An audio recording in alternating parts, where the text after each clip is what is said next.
10 years. Thank you, and I look forward to taking your question. Thank you, Secretary Yellen. Let me begin with what I emphasized, that it's critically important that Congress take steps to make sure there's no questions about the full faith and credit of the United States. And this is a matter within the Finance Committee's jurisdiction.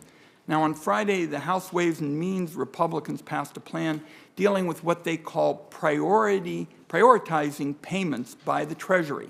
They say that when Treasury runs out of stopgap funding, it should prioritize payments to Wall Street and creditors in China ahead of everybody else. I'm coming off some town hall meetings in Oregon this weekend. Wouldn't be a big hit with everybody. Now, setting aside the merits of this Republican plan, does the federal government have the technical capacity to prioritize some payments ahead of others? I understand there's not even a precedent for this. The government, on average, makes millions of payments each day, and our systems are built to pay all of our bills on time and not to pick and choose which bills to pay. There is a reason that Treasury secretaries of both parties have rejected this incredibly risky and dangerous idea, and it's never been tried before. I cannot give any assurances about the technical feasibility of such a plan. It would be an exceptionally risky, untested, and radical departure from normal payment practices of agencies across the federal government.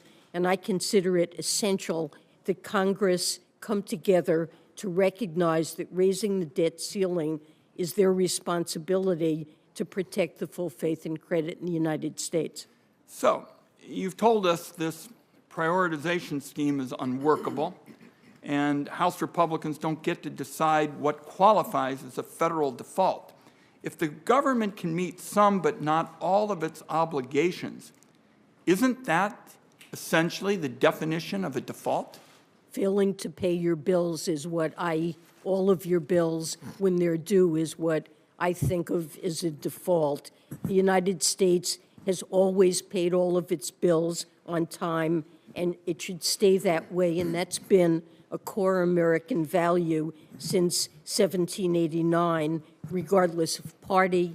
Presidents and Congresses have always honored all of our commitments, and prioritization is effectively a default by just another name.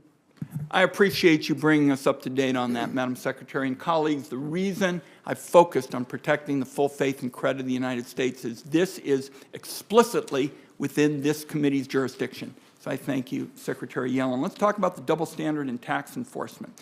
Too much of the burden falls on working people in the middle class. It's too easy for corporations and the wealthy to get away with cheating every time out. It seems that Republicans are trying hard to keep it that way. They put an amendment to the IRA that, according to the Congressional Budget Office, would have led to even more tax avoidance by the wealthy. It would have encouraged billionaires to disguise their income so they'd appear to the IRS to be typical middle-class wage earners. There have even been Republican efforts to speed up hiring the kind of highly trained and dogged experts that you need to crack down on tax cheating by the wealthy and businesses that have very complicated business structures. And of course, the first bill out of the gate in the House was this $114 billion giveaway to the wealthy tax cheats and the tax-dodging corporations. They would have, in effect, repealed the funding Democrats passed in the Inflation Reduction Act. Secretary Yellen, if Republicans had their way and repealed the IRS funding to go after wealthy, tax cheats, what would that do to the agency's ability to really make sure that those people at the very top paid their fair share? Well, it would allow the wealthy and large corporations to skip out on taxes they legally owe and make life harder for ordinary middle-class families who pay their taxes to get the kind of service that they deserve from the IRS. And it would increase the tax gap and add to the deficit by over $114 billion. So let's talk about improvements in taxpayer services. Now, the IRS funding, as of early March, the IRS was answering 90% of the calls to its customer service lines and had the backlog of individual returns reduced substantially, in the ballpark of 90%. Now, that's after spending roughly 1% of the IRA funding. Secretary Yellen, if Republicans were able to successfully repeal the Inflation Reduction Act funding, what would that mean for taxpayer services? And the reason I ask that is right now we're in the middle of the filing season. So this isn't some kind of abstract kind of concern. What would it mean for taxpayer services if they repealed the funding? Well, it just clearly would lead to worse services for taxpayers. Phones would go unanswered, wait times would grow, mail would be processed more slowly, refunds would be delayed.